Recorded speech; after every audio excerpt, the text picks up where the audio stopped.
आप सभी को नमस्कार प्रणाम। मैं विशु राय। आप देख रहे हैं विशु वारदात तक। हाजिर हुआ आज फिर एक नई कहानी के साथ, एक ऐसी कहानी के साथ जिसको सुनने के बाद वाकई में कहानी झकझोर कर रख देगी, रूह कपा देने वाली आज की कहानी है। उन सभी बहनों को यह कहानी जरूर सुननी चाहिए और आप ज़्यादा से ज़्यादा इस कहानी को भी शेयर करिएगा, क्योंकि आज की कहानी जितनी भी बहन हैं, जितनी भी बेटियां हैं जो बाहर रहकर पढ़ाई करती हैं, उनको यह कहानी जरूर सुननी चाहिए, क्योंकि आज की यह कहानी बेहद ही सीख देने वाली है। दरअसल बहुत सारी बहन बेटियां ऐसी हैं जो बाहर पढ़ाई करने के लिए जाती हैं और ऐसे दलदल में सिर्फ एक छोटी सी गलती की वजह से फंस जाती हैं, जिससे उनका निकल पाना बहुत ही मुश्किल होता है। और फिर वह जो उनके साथ जो कुछ भी होता है वह ना तो अपने माँ बाप से बता पाती हैं, ना ही वह किसी और से कह पाती हैं। दरअसल मैं बात कर रहा हूं 16 सितंबर 2023 छत्तीसगढ़ रायपुर की। छत्तीसगढ़ रायपुर की रहने वाली एक लड़की, 20 साल की लड़की जिसका नाम करिश्मा रहता है। करिश्मा 16 सितंबर को पुलिस थाने पहुंचती है और पुलिस थाने पहुंचने के बाद वह लड़की रोने लगती है। फिर वहां से वह रोते हुए अपने कमरे पर जाती है। फिर किसी तरह से हिम्मत जुटाती है। करीब दोपहर के 12 बज रहे होते हैं। फिर वह लड़की करिश्मा फिर थाने पहुंचती है। थाने पहुंचने के बाद वह थाने के बाहर खड़ी रहती है, रो रही थी। तभी एक पुलिस वाला देखता है और पूछता है कि बेटी आपके साथ क्या हुआ है, क्यों रो रही हो, बाहर क्यों खड़ी हो। वह लड़की रोने लगती है और जो पुलिस वाला रहता है, पुलिस वाले को वह लड़की बताती है कि साहब मेरे साथ 500 से भी अधिक बार एक व्यक्ति ने दुष्कर्म किया है, मेरा शोषण किया है। अब पुलिस वाला उस लड़की को लेकर थाने के अंदर जाता है और थानेदार साहब के सामने ले जाता है। थानेदार साहब को वह कुछ कान में बातें बताता है। फिर थानेदार साहब, एक महिला रहती है, उस महिला को, उस पीड़ित लड़की को लेकर एक अलग कमरे में पूछताछ के लिए कहते हैं। वह पुलिस जो कांस्टेबल रहती है, महिला कांस्टेबल, वह उस 20 साल की लड़की करिश्मा को लेकर कमरे के अंदर जाती हैं। कमरे के अंदर जाती हैं तो अकेले में जब वह पूछताछ करती हैं तो वह लड़की बताती है कि साहब मेरे साथ 500 से भी अधिक बार एक 51 साल के आदमी ने मेरा शोषण किया है, मेरा रेप किया है। और जब भी मैं उसे मना करती थी तो वह शादी का झांसा देकर मेरे साथ प्रताड़ना करता था और भी कई ऐसी चीजें थी जो वह मेरे साथ करता था। महिला उस लड़की के आरोपों को जो वह बता रही थी उसकी शिकायत दर्ज करती हैं और उस शिकायत के आधार पर पुलिस उस व्यक्ति को, 51 साल के व्यक्ति को गिरफ्तार करती है। और जब पूछताछ करती है तो जो सच्चाई होती है, जो हकीकत होती है, जब सामने निकल कर आती है तो वाकई में वह जो हकीकत थी, जो सच था, वह बेहद ही हैरान कर देने वाला था, बेहद ही दर्दनाक था। दरअसल छत्तीसगढ़ के रायपुर में एक लड़की अपने घर यानी कि दुर्ग से वह पढ़ाई के लिए आती है। जब वह दुर्ग में अपने माता पिता के साथ रहती थी तो वह 12वीं क्लास में, जब उसका एग्जाम होता है 12वीं क्लास का, तो वह 12वीं क्लास में काफी कम नंबर लेकर आती है, यानी कि वह पढ़ाई लिखाई में काफी कमजोर थी। अब उसके माता पिता कहते हैं कि बेटा अब बताओ आगे तुम्हें क्या करना है, तुम्हारे नंबर तो इतने अच्छे हैं नहीं कि तुम डॉक्टर बन सको या फिर इंजीनियर बन सको। लड़की कहती है कि माँ मैं रायपुर जाना चाहती हूँ और रायपुर जाकर मैं ब्यूटिशियन का कोर्स करना चाहती हूँ। ब्यूटिशियन का मैं कोर्स कर लूंगी तो मैं अपने जीवन में अच्छा खासा पैसा कमा सकती हूँ। और ब्यूटिशियन के इस कोर्स में लड़कियों के लिए कई सारे स्कोप भी हैं। अब माँ अपनी बेटी को लेकर रायपुर आती है और एक छोटे से इंस्टीट्यूट में, जहाँ पर ब्यूटिशियन का कोर्स कराया जाता था, वहाँ पर उसका एडमिशन करा देती हैं। अब करिश्मा का एडमिशन हो जाता है और माता पिता वहाँ से अपने गाँव दुर्ग लौट जाते हैं और वहाँ पर अपना खेती बाड़ी और जो भी उनका काम था देखने लगते हैं। और वहीं से अपने बेटी को पैसे भी भेजते थे पढ़ाई के लिए। अब लड़की ब्यूटिशियन का कोर्स करने लगती है। जैसे जैसे ब्यूटिशियन का कोर्स खत्म होने वाला होता है, उसके दिमाग में अब एक बात चलने लगती है, ब्यूटिशियन का कोर्स करके क्यों ना रायपुर में ही एक शॉप चलाई जाए, ब्यूटिशियन का ही एक दुकान खोल ली जाए, जिसमें लोगों का मेकअप का काम किया जाएगा और कुछ पैसे कमाए जाएंगे। जैसे ही उसकी जो ब्यूटिशियन की कोर्स होती है, ब्यूटी पार्लर की, वो खत्म हो जाती है, तो वो एक ब्यूटी पार्लर की दुकान खोलती है। अब वह ब्यूटी पार्लर में आए दिन धीरे धीरे उसके कस्टमर आने लगते हैं, उसका काफी नाम होने लगता है, और वह 20 साल की खूबसूरत लड़की करिश्मा धीरे धीरे अच्छा खासा पैसा भी कमाने लगती है। लेकिन कुछ दिन बाद उसकी दुकान चलना बंद हो जाती है। अब धीरे धीरे पैसे कम आने लगते हैं, वो परेशान होने लगती है। तभी सामने एक व्यक्ति रहता है 51 साल का, जिसका नाम जो रहता है नबी आलम रहता है। नबी आलम पेशे से वही लोहे की ग्रिल बनाने का काम करता था। अब वहां सिर्फ 2 ही 4 दुकानें थी। जस्ट ब्यूटी पार्लर के सामने नबी आलम की दुकान थी। अब नबी आलम अक्सर कर उस लड़की को देखता रहता था, अकेले ही वो अपनी दुकान पर काम किया करता था। जो नबी आलम का घर था वह उसके दुकान के कुछ दूर पीछे था। अब नबी आलम एक दिन देखता है कि जो करिश्मा रहती है किसी शादी में जा रही थी, और वह साड़ी पहनी हुई थी, और वह बेहद खूबसूरत लग रही थी, और वह शादी में किसी दुल्हन की सजावट के लिए जा रही थी, यानी कि मेकअप के लिए जा रही थी। जब वह लौटती है अगले दिन सुबह में, तो नबी आलम उसका इंतजार कर रहा था। वह उस लड़की से कहता है, करिश्मा से, कि करिश्मा सॉरी उस लड़की का शायद उसको नाम नहीं पता रहता है, लेकिन वो जब कहता है कि बेटा तुम कहाँ से आ रही हो, तो वह मुस्कुराते हुए कहती है कि चाचा मैं शादी में गई थी अपने ब्यूटी पार्लर के काम से।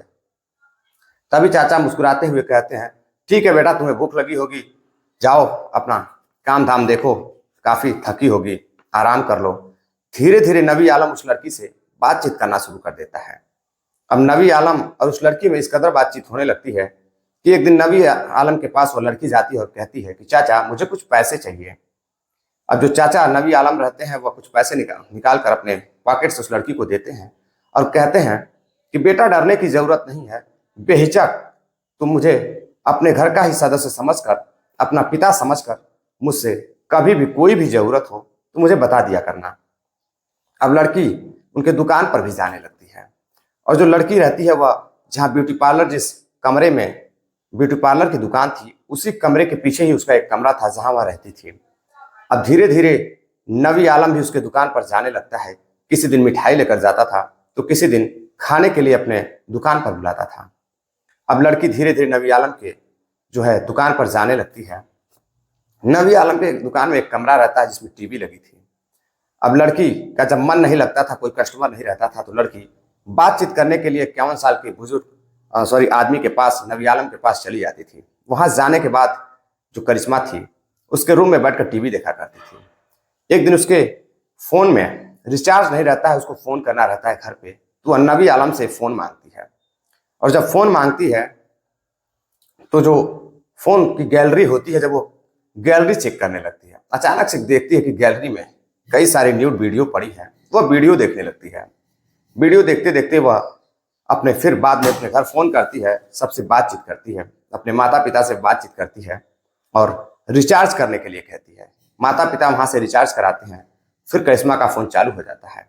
अब जो करिश्मा रहती है अपने फोन पर नबी आलम के फोन से मिस कॉल कर लेती है और नबी आलम से कहती है कि चाचा आपके फोन में बहुत सारी गंदी वीडियो पड़ी हुई हैं, इस उम्र में भी आप इस तरह की वीडियो देखते हैं।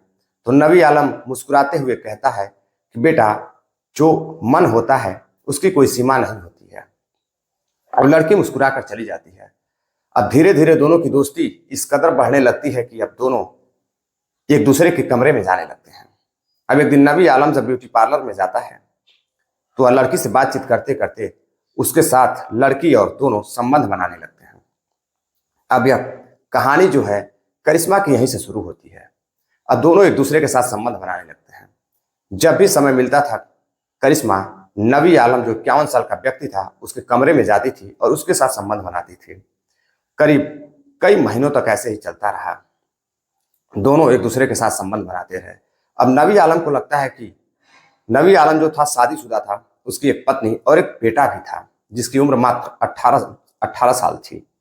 अब वह समझ चुका था कि अगर ऐसे ही चलता रहा तो कहीं ना कहीं उसके घर वालों को यह बात पता चल जाएगी।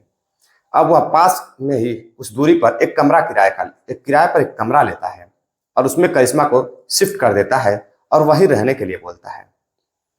अब वह जब भी दुकान सुबह खोलने का समय होता दुकान पर जाता, दुकान खोलकर अक्सर वह करिश्मा के कमरे पर चला जाता और उसके साथ संबंध बनाता। फिर शाम को जब दुकान बंद करता फिर उसके कमरे पर जाता और उसके साथ संबंध बनाता। अब करिश्मा के साथ संबंधों का जो दौर था, शारीरिक संबंधों का जो दौर था, करीब 6 महीने तक चलता रहा। अब करिश्मा कई बार उसे मना करने की कोशिश करती है, लेकिन वह जो नबी आलम होता है उसे शादी का झांसा देता है और उसे अब वह जो उसका करिश्मा नाम रहता है, नाम बदलकर तरन्नुम बुलाने लगता है। अब अक्सर उसे वह प्यार से तरन्नुम कहता था। और तरन्नुम यानी कि करिश्मा को लगता है कि नबी आलम अब उससे जल्दी शादी कर लेगा। अब सिलसिला चलता रहता है। एक दिन उसकी तबीयत खराब हो जाती है और जब पास के हॉस्पिटल में जाती है तो पता चलता है कि वह एक बच्चे की माँ बनने वाली है। वह नबी आलम के बच्चे की माँ बनने वाली है, यानी कि वह गर्भवती है। अब जब यह बात वह नबी आलम को बताती है तो नबी आलम परेशान हो जाता है और उस लड़की के साथ झगड़े करने लगता है, मारपीट करने लगता है। वह बच्चे को अबॉर्शन कराने के लिए कहता है, अपनी मतलब करिश्मा को अबॉर्शन कराने के लिए कहता है, यानी कि बच्चे को खत्म कर दो, उसको बच्चा नहीं चाहिए। अब करिश्मा धीरे धीरे सारी बातें समझने लगती है। अब वह इस कदर परेशान हो जाती है कि वह किसी से अपनी आप बीती कह नहीं सकती थी। तभी एक दिन उसके कमरे पर नबी आलम की पत्नी पहुंचती है और नबी आलम की पत्नी उससे बातचीत करती है। जो करिश्मा रहती है, जिसका बदला हुआ नाम तरन्नुम रहता है, परिवर्तित नाम जो नबी आलम ने रखा था, अब वह उस करिश्मा को ले जाकर किसी तरह मनाकर उसका एबॉर्शन करवा देती है। अब उसकी हालत और भी खराब हो जाती है। कुछ दिनों बाद फिर वह नबी आलम के संपर्क में आती है और फिर संबंधों का दौर चालू हो जाता है।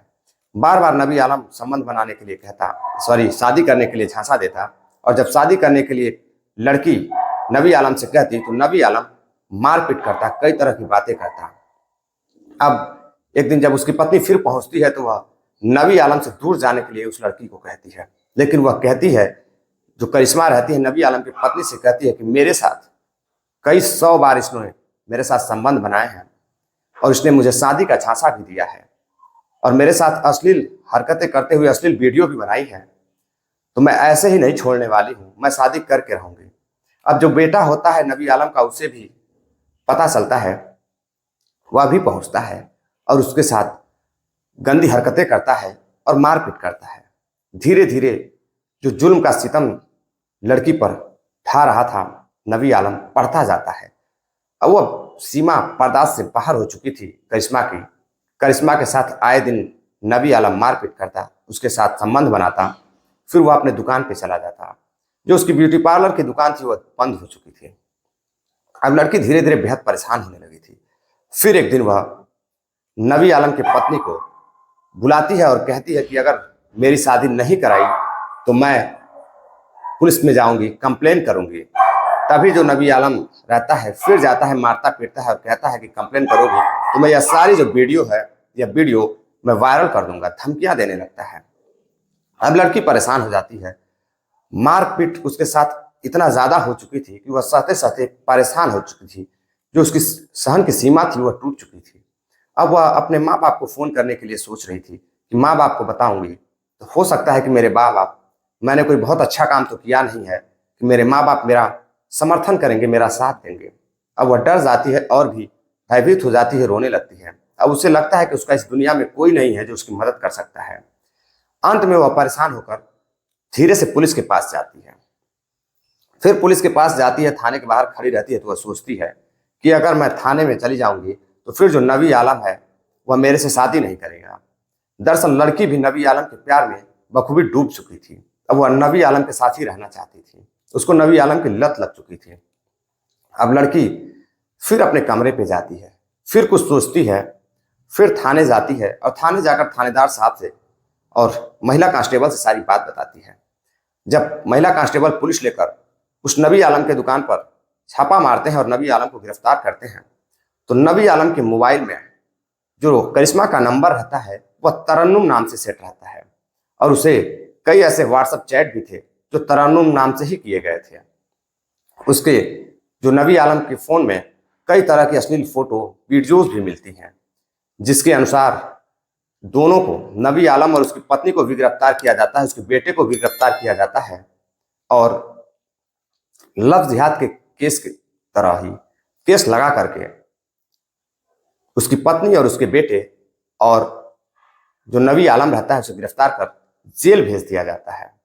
दरअसल लड़की की गलती सिर्फ इतनी थी कि काश लड़की ने अपने माता पिता की बात मानी होती और माता पिता के साथ घर चली गई होती। दरअसल एक बार जब उसकी पढ़ाई कंप्लीट हो जाती है तो अपनी माँ को फ़ोन करती है और माँ कहती है कि बेटा घर आ जाओ और यहीं पर तुम अपना काम करना, लेकिन वो कहती है नहीं, रायपुर शहर बहुत बड़ा है और यहाँ पर मेरा काम काफ़ी अच्छा चलेगा। माँ ने बहुत समझाने की कोशिश की कि बेटा अकेली हो, शहर का माहौल सही नहीं रहता है, कुछ भी हो सकता है, लेकिन बेटी इतनी तेज तर्रार थी कि वह मानने को तैयार नहीं थी। अंततः उसके साथ कुछ ऐसा हुआ कि जिसका वह जिंदगी में कल्पना भी नहीं की होगी, और उसका दर्द उसे जिंदगी भर झेलना होगा। दरअसल इस कहानी को सुनाने का उद्देश्य आप सभी साथियों को जागरूक करना है, सावधान करना है। सभी बहन बेटियां जो भी इस वीडियो को देख रही हैं या जिन्होंने नहीं देखा है, आप सभी साथी ज़्यादा से ज़्यादा उन लोगों पे शेयर कीजिए ताकि ज़्यादा से ज़्यादा लोग इस वीडियो को देखकर जागरूक हो सकें, सावधान हो सकें, इस वीडियो से सीख ले सकें। चलते चलते कुछ साथियों ने कमेंट किया है, जिनके नाम हैं वीरेंद्र कुशवाहा जी हैं गुजरात से, नासिर पठान जी हैं महाराष्ट्र से, सुहन लाल सेठिया जी हैं बीवर राजस्थान से, फैजल खान हैं राजस्थान से, हिमांशु राय हैं इलाहाबाद से, अनिल सालुंखे जी हैं महाराष्ट्र से। आप सभी का बहुत बहुत धन्यवाद, बहुत बहुत शुक्रिया जो आप हमें इतना प्यार सपोर्ट देते हैं। मिलते हैं एक और नई कहानी के साथ, तब तक के लिए इजाज़त दीजिए। आप सभी को विशु राय का एक बार फिर से प्रणाम, नमस्कार, जय हिंद।